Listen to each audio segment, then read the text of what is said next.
সেদিন দেখলাম এক বক্তব্যে বলতেছে আমি 2.5 কোটি টাকার মালিক, তাইরি সাহেব বলতেছে। তো বলার পরে কিছুক্ষণ পরে আবার বলতেছে না আমি 2.5 কোটি টাকার মালিক। কেন বললাম? এটা শুনলে তো দুদক আসবে আমাকে ধরতে।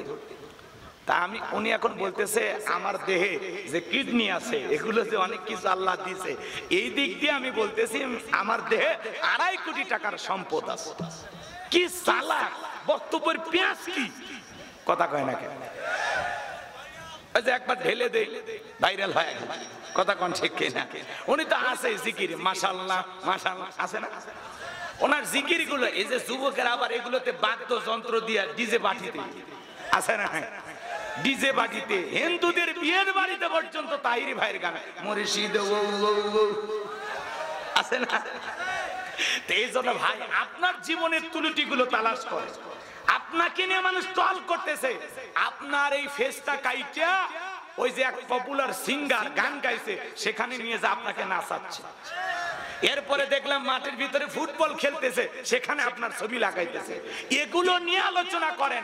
আপনি কেন শাইখ আহমদুল্লাহ হুজুরের মতো এত বড় আলেমের পিছনে লাগছেন? কথা বলে ঠিক কিনা?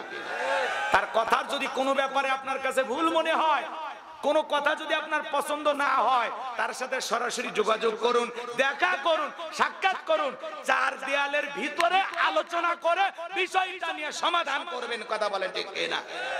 যদি আপনি না বুঝতে পারেন তাকে যা জিজ্ঞাসা করেন সে আপনাকে বুঝিয়ে দেবে, অথবা আপনার কাছে যদি বেশি জ্ঞান থাকে তাহলে তারে যা বুঝান যে আপনার এই বক্তব্য দেয়া ভুল। কথা কোন ঠিক কিনা? ঠিক এগুলো নিয়ে মামলা কেন করবেন? আলোচনা। আপনি কেন তাকে 48 ঘন্টার আলটিমেটাম বেঁধে দিবেন আর বলেন 48 ঘন্টা পরে যদি আমার এই কথা সে যদি ক্ষমা না চায়, তার বক্তব্য যদি ফিরিয়ে না নেয়, তাহলে আমি মামলা করব। আজকে শুনলাম মামলাও হয়ে গেছে, দুঃখজনক ঘটনা। কথা বলেন ঠিক কিনা? আমরা চাই না এদেশের আর কোন আলেমের বিরুদ্ধে ষড়যন্ত্র করা হোক। কথা বলেন ঠিক কিনা? আলেমদের বিরুদ্ধে কোনো ষড়যন্ত্র মেনে নেওয়া হবে না। কথা বলেন ঠিক কিনা? হক্কানি ওলামা ইকরামদের পক্ষে কারা কারা থাকতে রাজি? দুই হাত তুলে আল্লাহকে দেখান। লিল্লাহি তাকবীর, লিল্লাহি তাকবীর। হাত নামান বাজান গো আমার। যে কথা বলতে চাচ্ছিলাম তাহিরি সাহেবকে বলবো, আপনি ক্ষমা আছে মামলাটা প্রত্যাহার করে নেন। শাইখ আহমদুল্লাহ হুজুরের পিছনে লাগবেন না। তার মতো উম্মতের দরদি আলেম দরকার, যার মাধ্যমে দিনের প্রচার হইতেছে। কথা বলেন ঠিক কিনা? আমার ভাইরা চলুন সামনের দিকে যাই। যে কথা বলতে চাচ্ছিলাম গভীর মনোযোগ দিয়ে শুনবেন। আমাদের সমাজে তাহলে মাজার নিয়ে যারা বসে আছে তাদেরকে কেউ টার্গেট করে না।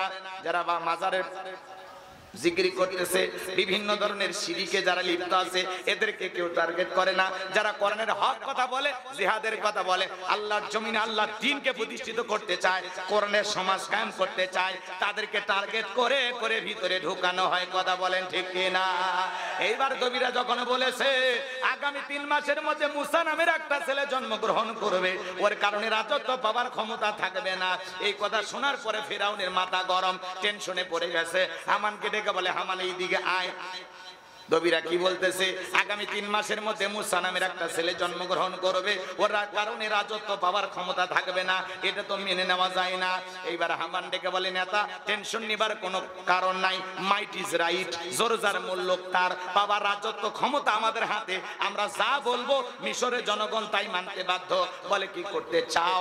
এইবার বাজান গো আমার, হামান ডেকে বলে, নেতা যত ছেলে সন্তান জন্মগ্রহণ করবে সবাইকে জবাই করে করে দুনিয়ার বুক থেকে বিদায় করে দেব, তাহলে মুসা নামের ছেলের জন্মগ্রহণ হবে না। এই কথা শোনার পরে ফিরাউন ডেকে বলে, হামান রে আসলেই তোর মাথায় বুদ্ধি আছে, তবে শোন, ছেলেগুলোকে জবাই করবি, মেয়েগুলোকে জবাই করবি না, কারণ ছেলেদের মধ্যে আমার শত্রু আছে, মেয়েদের মধ্যে কোনো শত্রু নাই। তার মানে চোর হলে মানুষ ভালো, মোবাইল নিয়ে গেল আর সিম কার্ড খুলে দিয়ে গেল। কথা বলেন ঠিক কিনা? করা শুরু হয়ে গেল। মুসা আলাইহিস সালাম এদিক খেয়াল করেন, জন্মগ্রহণ করবে শিশু সন্তান হিসাবে, এই কথা ভেবে তারা ছোট ছোট ছেলে সন্তান হইলেই জবাই করে, হইলেই জবাই করে। মুসা মাত্র কয়জন? আর জোরে বলেন। মুসা মাত্র একজন, আরে জালেমেরা হাজার হাজার সন্তানকে জবাই করে দুনিয়ার জমিন থেকে বিদায় করে দিল। 3 মাস অতিবাহিত হয়ে যাওয়ার পরে দবিরাকে ডেকে বলা করতো, দবিরা এইবার গবেষণা করে দেখো আমার পথের কাটা মুসা মরল না বাঁচলো।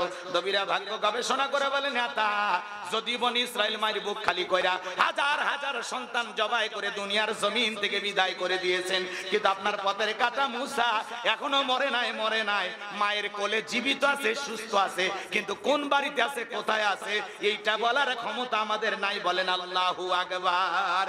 ওয়া মাকারু ওয়া মাকারাল্লাহ ওয়াল্লাহু খায়রুল মাকিরিন।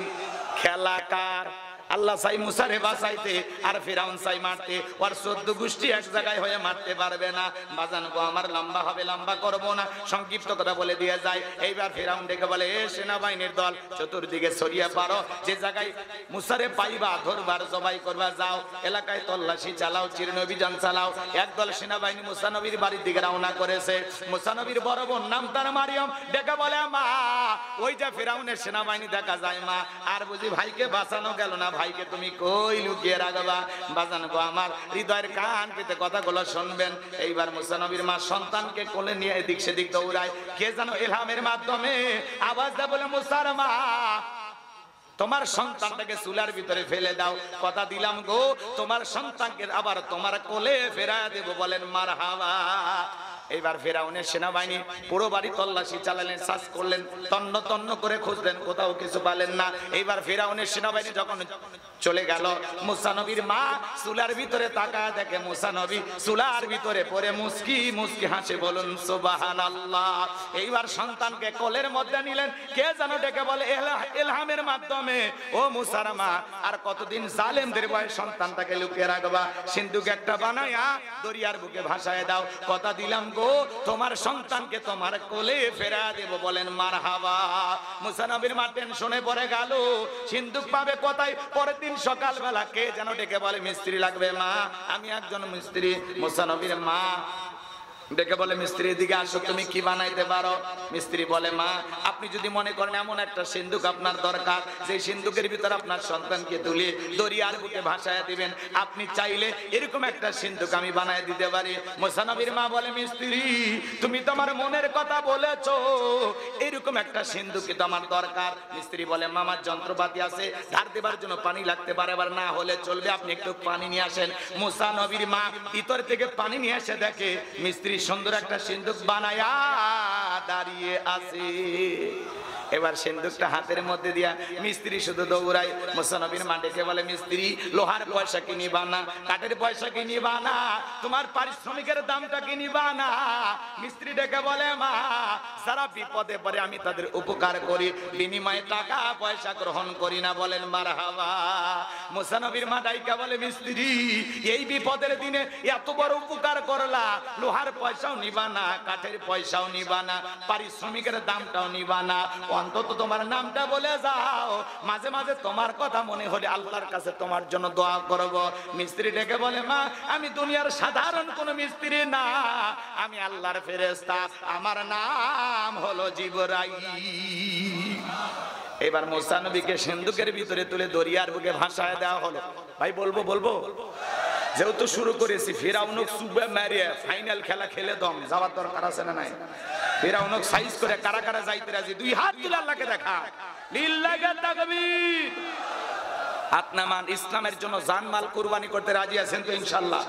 যদি কখনো ডাক আসে আল্লাহর দ্বীনের বিজয় আনার জন্য, যদি কখনো ডাক আসে মাথায় কাপনের কাপড় বেঁধে আল্লাহর জমিনে আল্লাহর দ্বীনকে প্রতিষ্ঠিত করার জন্য, কারা কারা জীবন দিতে প্রস্তুত? দুই হাত তুলে মালিককে দেখান, লিল্লাহি তাকবীর, লিল্লাহি তাকবীর। সোজা করেন, টান টান করে তোলেন। আমি কি হাত নামাইতে বলেছি? হাত তোলেন, হাত তোলেন। আমার আল্লাহ রাব্বুল আলামিন বলেন, ইন্নাল্লাহা আশতারা মিনাল মুমিনিনা আনফুসাহুম ওয়া আমওয়ালাহুম বিআন্না লাহুমুল জান্নাহ।